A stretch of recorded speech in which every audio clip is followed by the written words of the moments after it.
My fiancée called me her comfortable couch. I called off the wedding while she was still on the call. I'm 32, and if you'd asked me 2 months ago what my life looked like, I would have said something ordinary and good.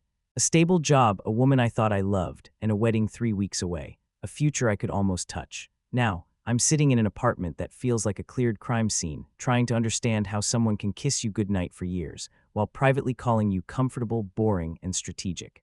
But I'm getting ahead of myself. Let me take you back to the beginning of the end. Friday night, my fiancée, well, ex-fiancée now, was at her bachelorette weekend at a luxury spa resort. The kind of place with stone massage rooms, champagne fountains, and robes that feel like no one should ever wash them because they're probably made of angel hair. Her sister planned it. I paid for half. Yeah, I know. It already sounds stupid when I say it out loud, but her family doesn't have much money, and she didn't stop gushing about the place her sister wanted. I wanted her happy. I wanted her excited for our wedding, so I said yes. She promised she'd call me that evening, show me around, give me the thanks for sponsoring my fun tour. When she called, she was glowing, wrapped in one of those spa robes, champagne glass in hand. Music and laughter floated behind her. She was sweet, giggly, affectionate. "You're the best," she said. "Seriously, look at this place." For 2 minutes, everything felt normal. She blew me a kiss and reached toward the screen. The call didn't hang up. The screen went black, but the audio stayed perfectly connected. I saw the timer still running. I should have hung up. God, I wish I had. Instead, I heard her voice, clear, unfiltered, and honest in the way people are when they think no one important is listening. Her sigh hit first. God finally thought he'd never shut up. The words sliced through me. I froze, my finger brushing the end call button but stopping. Her loud friend, the one who always sounds like her laugh could break glass, cackled. "You're so bad," my fiancé snorted. "I'm just saying, 3 more weeks and I'm stuck with him for life, like forever, forever." They all laughed. My whole body went cold. Someone said, "You're the one who said yes." "Yeah," she replied, "because he's safe. He's got the good job, the nice apartment. He'll give me the whole suburban package, kids, minivan, picket fence. It's exactly what Mom wanted for me." Then someone else asked the question that punched me in the throat. "But is it what you want?" Silence, a long one. "He's fine," she finally said. "Nice, boring, predictable, but that's the point, right? I spent my 20s with exciting guys who treated me like trash. Now I get the nice guy who will worship me." More laughter. My heart was thudding so hard I could hear it in my ears. Then her sister chimed in. "I can't believe you guilt-tripped him into paying for this weekend." "I didn't guilt-trip him," my fiancé said defensively. "I just hinted it meant a lot to me and mentioned how expensive it was for her to plan." He offered, then she lowered her voice and added, almost proudly, "Besides, I'll probably quit my job after the wedding. Why work if I don't have to?" A friend gasped. "Does he know that?" "Not yet. I'll bring it up after the honeymoon. Maybe get pregnant quick so it makes sense. He can't really say no once there's a baby." They howled laughing. I wasn't breathing. I was listening to the blueprint of my own future being drawn in real time, without me. Then came the line that finished me. "It's not like I don't love him. I do, just the way you love a really good couch." The group lost it. Someone mimicked her. "Like a couch," more laughter, glass clinking.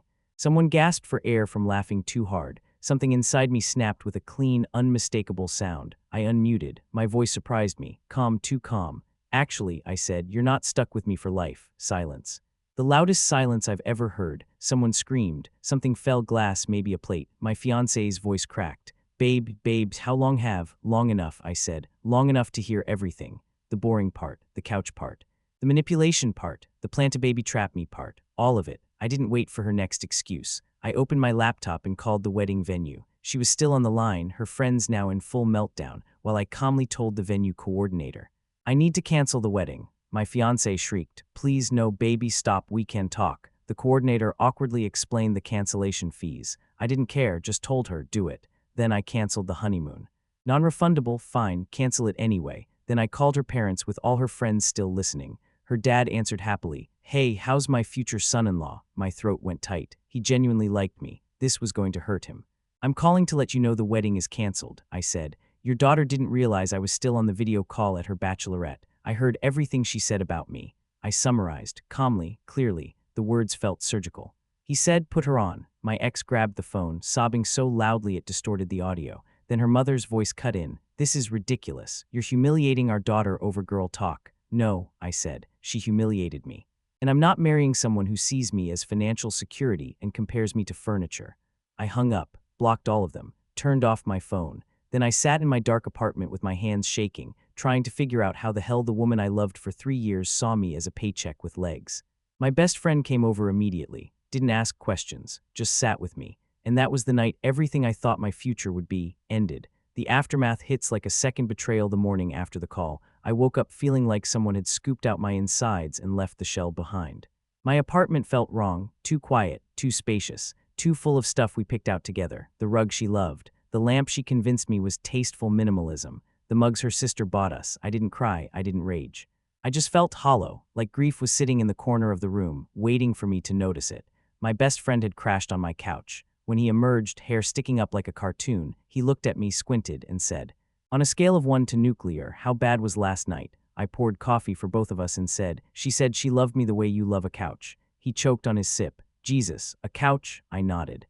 He reached across the island and squeezed my shoulder. "I'm proud of you for walking away. Most dudes would have tried to fix it." "I didn't walk," I said. I sprinted. Around 9 a.m., someone started pounding on my door so hard I thought maintenance had come to evict me from my own feelings. I already knew who it was. When I opened the door, there she was, my ex, still wearing yesterday's clothes, mascara smeared down her cheeks like storm tracks, hair limp from crying and probably sleeping on an unfamiliar pillow. Her sister stood behind her, arms crossed like a bouncer who hated her job. "We need to talk," my ex said. "No," I said, "we really don't. Please," she whispered. "Just 5 minutes." Against every sane instinct, I stepped aside. My best friend hovered in the kitchen like a bodyguard, arms folded, eyes unblinking, just in case this turned into a strategy meeting I didn't sign up for. The moment she stepped into my living room, she burst into full theatrics, sobbing, apologizing, reaching for me like I was a life raft she'd only just realized she needed. "I messed up so badly," she cried.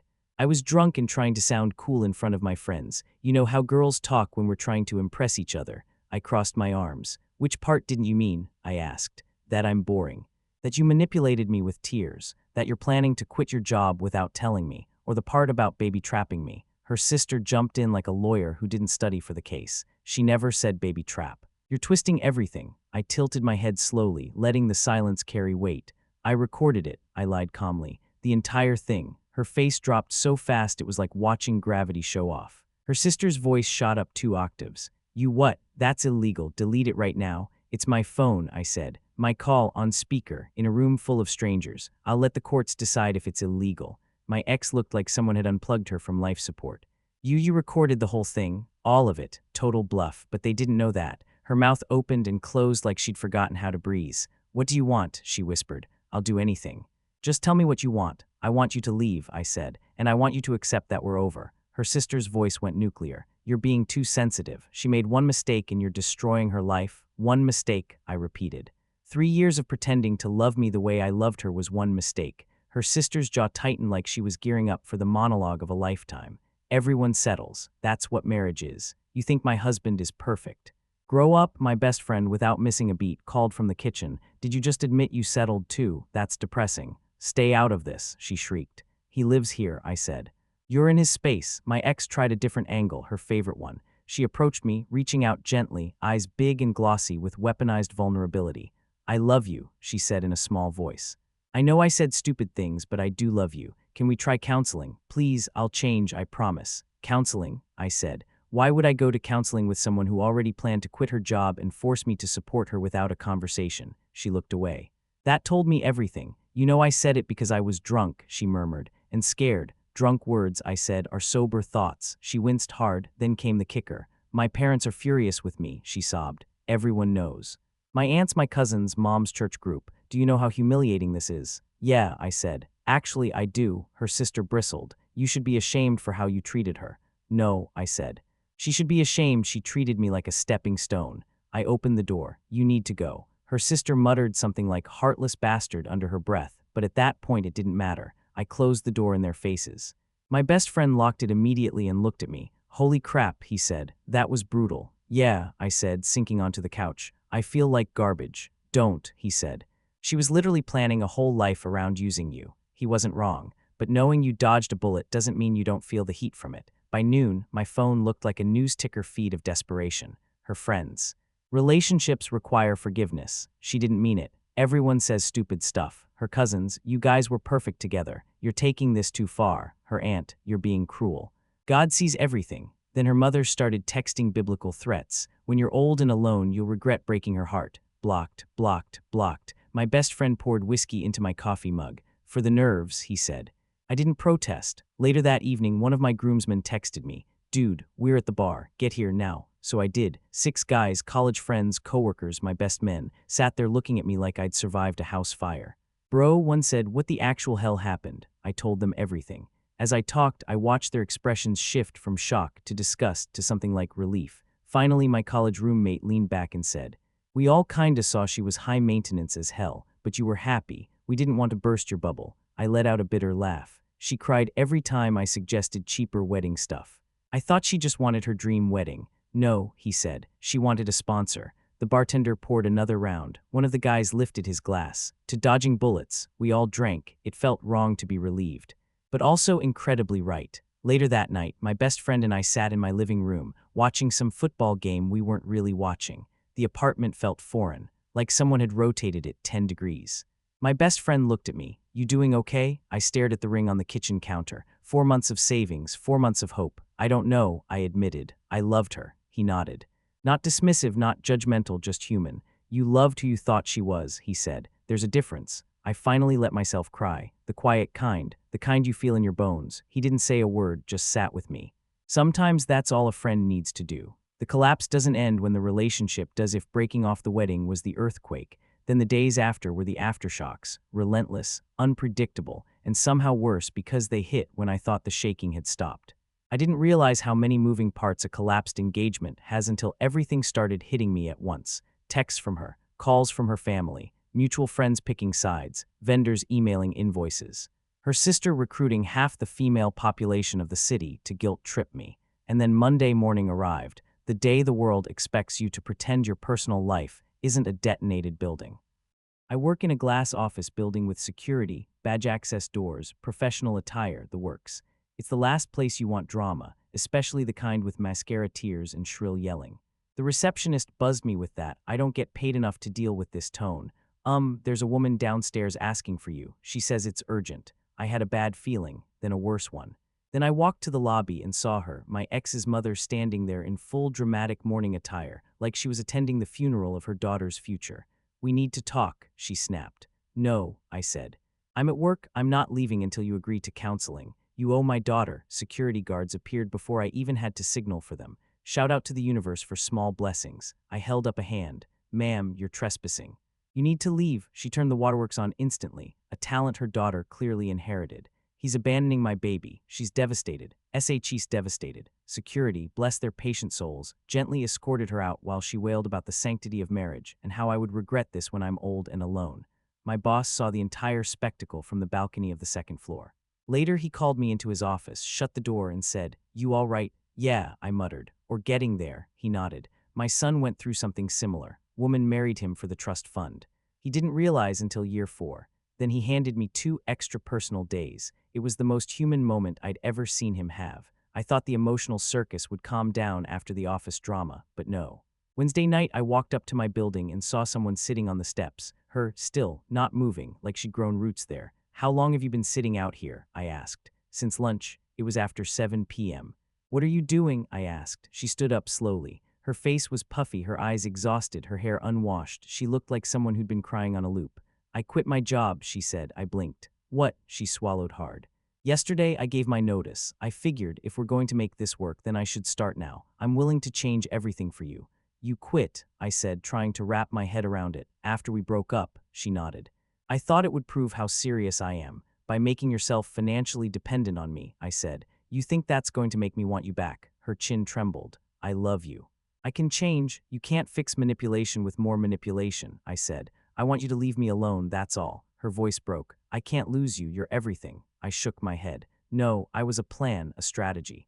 A comfortable life, that's not love." Then I closed the door before I could take on her tears like a responsibility again. She sat outside for another hour. Then she left. The next morning, I woke up to a message on LinkedIn because apparently blocking someone on every normal platform isn't enough. Her sister. "You're ruining her life. She quit her job for you. She has nowhere to live. She's crying nonstop. You did this." I wrote back. "She quit after we broke up. That was her choice. She quit assuming I'd take her back. Also her choice." "You're heartless," she replied. "You told me yourself everyone settles. Maybe accept your own advice and leave me alone." Blocked. By Friday, I got a call from a law office. Hello, this is regarding potential financial compensation for expenses related to your canceled wedding. I almost laughed. I called my cousin's husband, who's an attorney. After hearing everything, he said, she has no case. Zero. Less than zero. If she files, the judge will probably scold her. Should I worry? No, just send me anything she sends you. Also, good call dodging that marriage. Sure enough, by Monday her lawyer emailed. After reviewing circumstances, our client will not pursue legal action. Translation. Her lawyer basically said, "Ma'am, please stop wasting my time." The following days were rough, not because I missed her, but because grief has its own schedule. Some mornings I woke up relieved. Some nights I felt like someone had removed a piece of my future without anesthesia. Some hours I felt strong. Others, not so much. But as the chaos around me settled, something else began rising in its place. A strange, new clarity. I started noticing things I'd ignored, how she never asked about my day unless it benefited her. How I often apologized first even when she was wrong. How I funded everything and she never offered. How she had preferences but I had obligations. How her tears could turn a sentence into a surrender. That clarity hurt, but it also healed. 3 weeks later, the day of what was supposed to be our wedding arrived. My best friend and the groomsmen didn't let me sit in the apartment wallowing. They showed up at 10 a.m. with donuts, beer, and a plan. "We were supposed to be getting ready for your wedding right now," one said. "So instead we rented a boat." I blinked. A boat, he said. "Come on." We spent the afternoon fishing, drinking, and talking about everything except the wedding. The air felt lighter than it had in months. For once the world wasn't demanding explanations from me, but then my phone rang. Unknown number. I shouldn't have answered. I did anyway. "You really went through with it," my ex said. Her voice sounded small, hollow. "I kept thinking you'd change your mind." "I'm not changing my mind," I said. I could hear music behind her, the wedding happening at our venue, the one that replaced ours. "I'm outside the venue," she said, watching them. "That should have been us." My chest tightened. "Why are you doing this?" "Because you need to understand what you took from me. I should be walking down that aisle. Instead, I'm unemployed, living with my parents, and everyone thinks I'm a gold digger." I sighed. "You admitted to being one." "It was one night," she argued. "One stupid conversation." "No," I said gently. "It was honesty. I just wasn't meant to hear it." There was silence. Then, "I need money," she whispered. "Please?" There it was, the final thread. "No," I said. "Get another job. Schools don't hire mid-year." "I'm sorry," I said, "but I'm done supporting a relationship that doesn't exist." She sobbed, a broken, jagged sound. "You're really going to let me struggle? You were going to trap me into a life I didn't choose," I said softly. "So yes." I hung up, blocked the number, and something inside me finally unclenched. My best friend looked over from the boat rail. "She want money?" "Yeah." He shook his head. "Of course she did. We didn't talk about it again. We didn't need to." Over the next week, I heard through mutual friends she moved back home. Working retail, her sister told her to stop contacting me. Extended family stopped taking sides. Her mother stopped posting vague Facebook quotes about forgiveness. As for me, I went to therapy. I cleaned my apartment.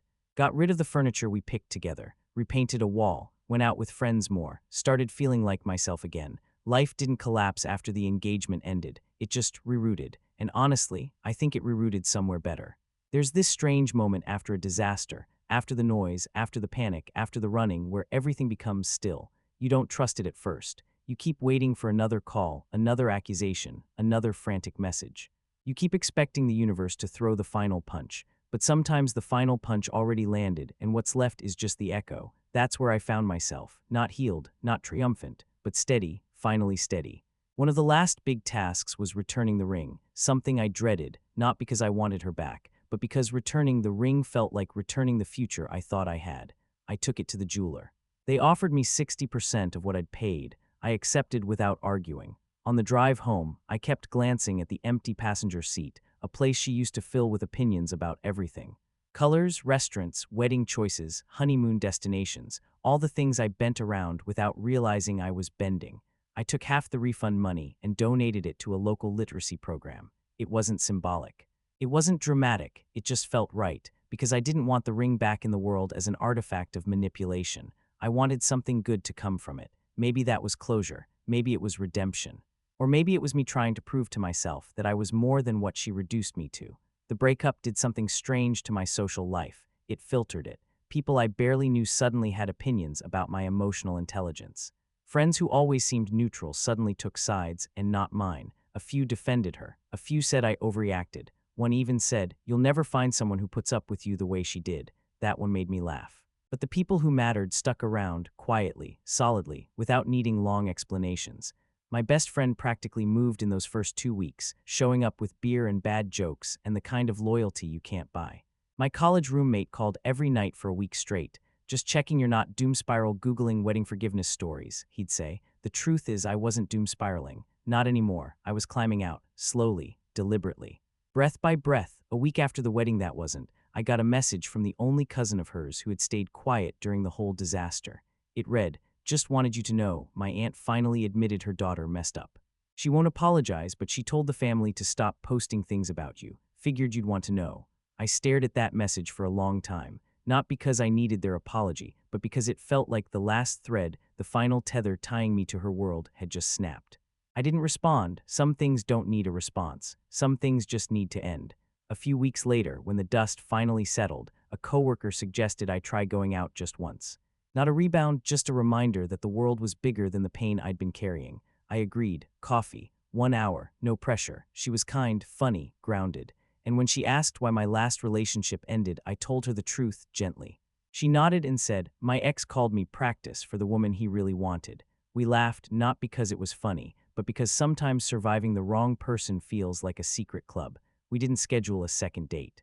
But when we parted ways, I didn't feel broken. I felt open, and that felt like enough. My apartment used to feel like ours, even though I paid for everything.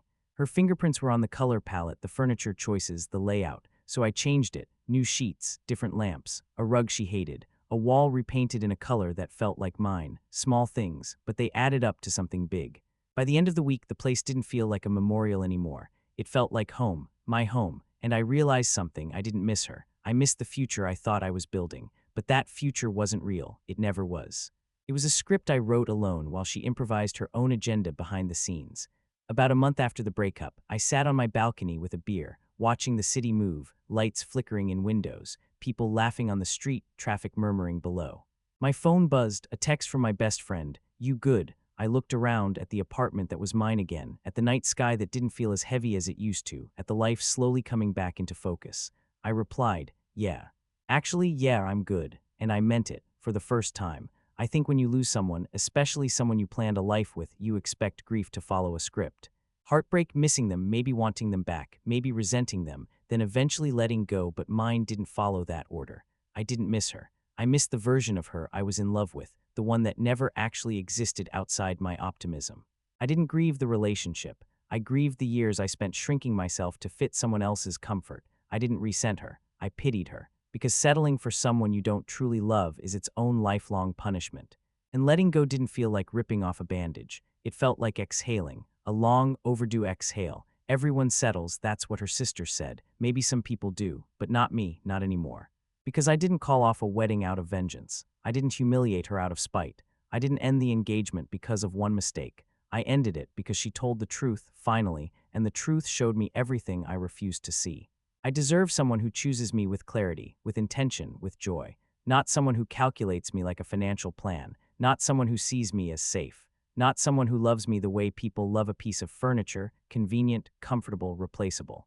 I deserve someone who's excited about me. And yeah, that person is out there. And when I meet her, I'll know, because this time, I'm paying attention.